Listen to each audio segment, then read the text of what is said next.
Hey there! Do you want more out of your ogre than just a bag of hit points? Let's give them 2 new combat traits and give them a fighting chance. Literally. Let's call this specialist ogre the Dread and Deader, or Chew and Chomp, or anything that sounds ogre-y. We will do this in the order of terrain, talents, and tactics. First up, terrain. It really sets the stage. Start your ogre with a shiny, long-shafted, ogre-sized great axe and a hardtop backpack with a bunch of large shields all strapped together holding gear and provisions. Perched on top of this backpack, it can double as a howdah for an extra 1 to up to 10 goblins or so. They really don't weigh much. If the ogre is not lured out by savvy, clever adventurers, this smallest of giants can easily reach over a 5-foot-tall boulder, giving them half cover, or whatever it is the goblins can lay down in terms of shields or garbage or whatever. If a goblin has mold earth, they can set up a 5-foot cover-based barrier instead. And remember, cover only gives 2 points of armor class. You would not be overpowering your ogre. Now, let's look at this talent thing. And why that massive axe? The axe just works for an ogre. It's not just that it does an extra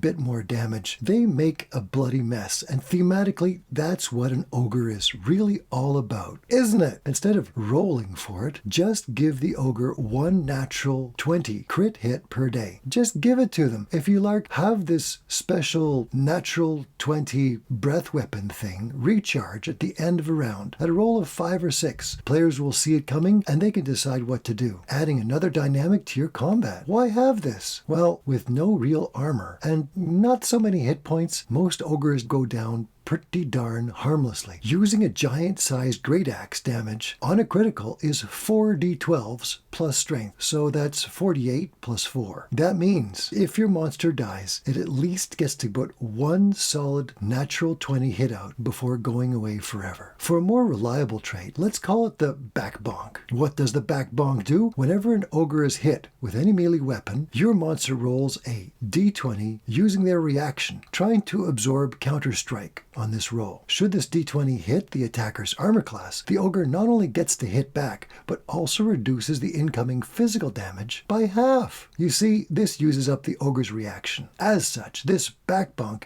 is more interesting for these 3 reasons. Occasionally, it absorbs half of the physical damage every round. This could allow this soft ogre to stand slightly longer, maybe. This gives it an extra attack.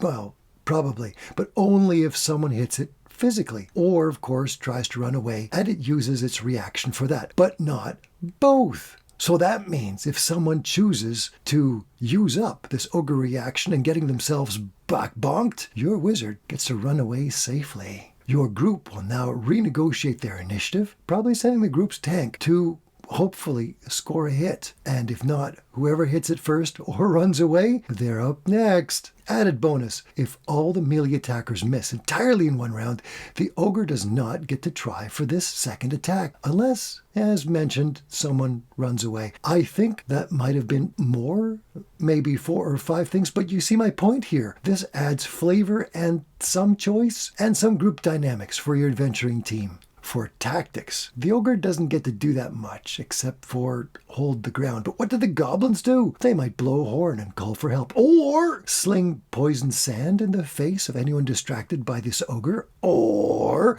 sling a stone shot with screaming magic mouth on it, or spam some cantrip like Toll the Dead on anyone wounded, or have a healing word scroll ready should the ogre go down, or toss a box of undead skeleton named Jack pops out. Get it? Jack in the...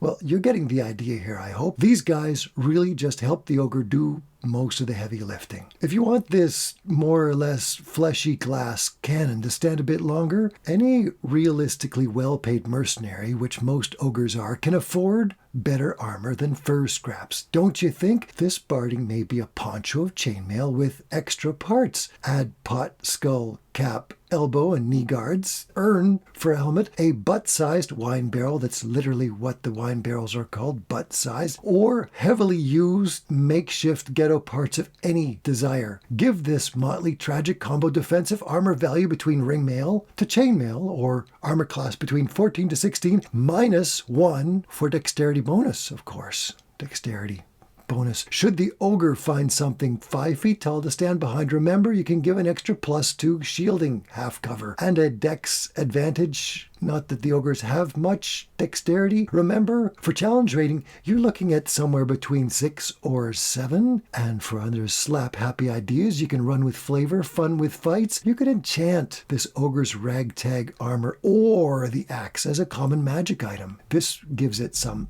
cheesy special effect, and chances are nobody in your party is ogre size, so no one can use it, but no doubt some other ogre mercenary will gladly buy it unless you try to sell to the ogre's husband or wife, and then anything could happen. 1 or more tattoos, you could put that on to your ogre. They love tattoos, and you could put in one of those Tasha's spells into that. You could have this mark heal the ogre when it goes down, and the ogre could possibly use a Scudam Tower shield, much like a serving tray toboggan, sliding down mountains or steep hills, charging into combat. What is a giant's crash damage? Get back to me on that, would you? Let me know with a comment here should you survive. I'd really like to know. With that, thank you very much for being a part of this. We'll catch you next time.